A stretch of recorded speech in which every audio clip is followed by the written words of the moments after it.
Good morning. Just wanted to go over some tips and tricks for autobiographical writing with y'all for your last project.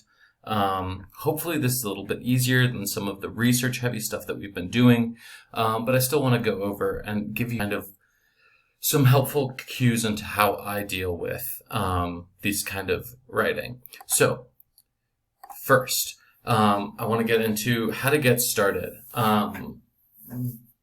Tips number 1 through 8 is to pick something that's important to you.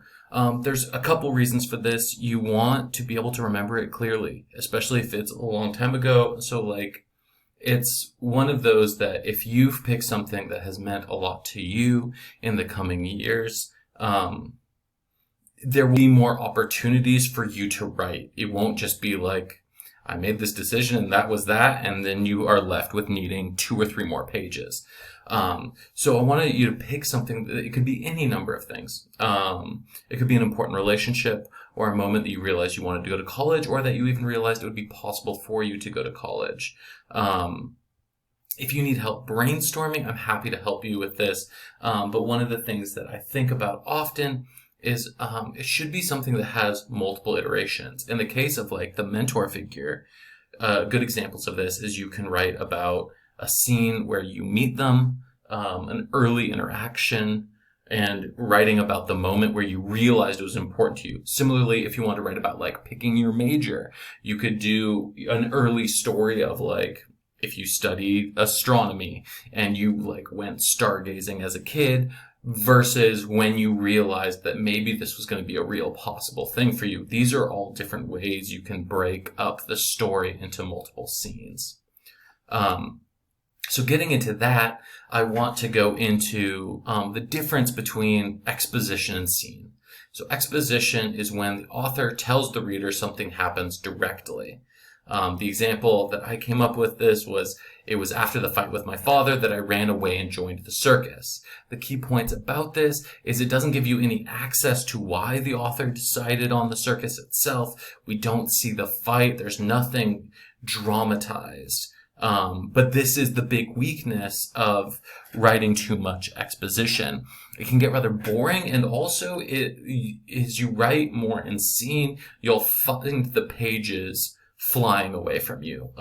Scene just takes up more space, and that allows you to kind of get a more rich experience where the reader is kind of taken along with the writer. So here's the second one. Scene is when a narrative dramatizes an event. In the case of our earlier example of running away to join the circus, there might be several scenes that lead up to the fight, a scene that shows us the circus presenting the appeals of the carny life, or a rude moment with the father figure that will bug the narrator all day, one that ultimately culminates in the fight.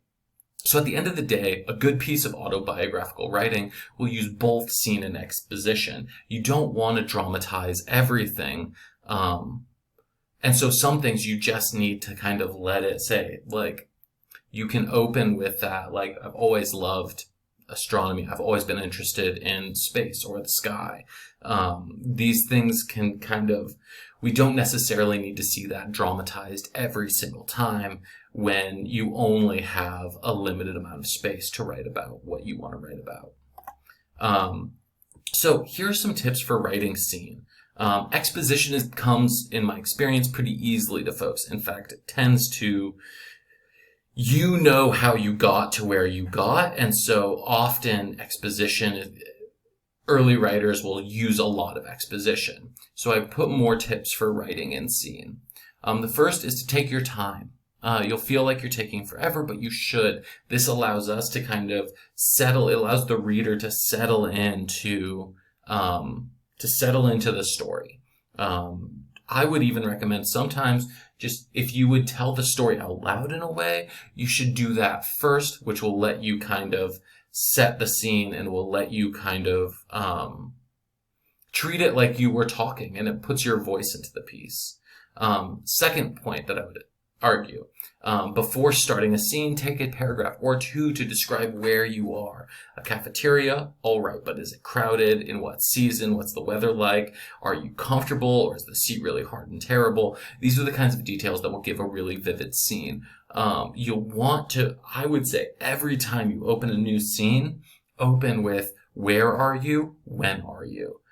This will keep us very grounded. It will make your story progress in a way that feels very intuitive. And will also let you kind of explore the writing and kind of explore the scene and enjoy yourself a little bit more. Number 3, if you can, use every sense. What do you hear, see, smell, or taste? What are you touching? Is the air super humid? These are things that kind of, again, drag the reader along with you in the memory. Remember that we don't have access to the experience in the way you did. And 4, try to remember as much and as accurately as you can. If there's dialogue, try to remember exactly what was said, how you felt. And again, really breaking it apart. Take a couple times, like do a couple of scenes. A really good way to think about this might be to looking at if you have an end point of deciding on a major.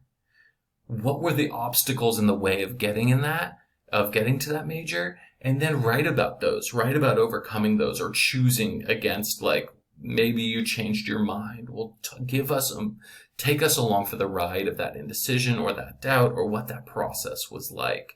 And through it all, make sure to, again, incorporate the space and bring us along.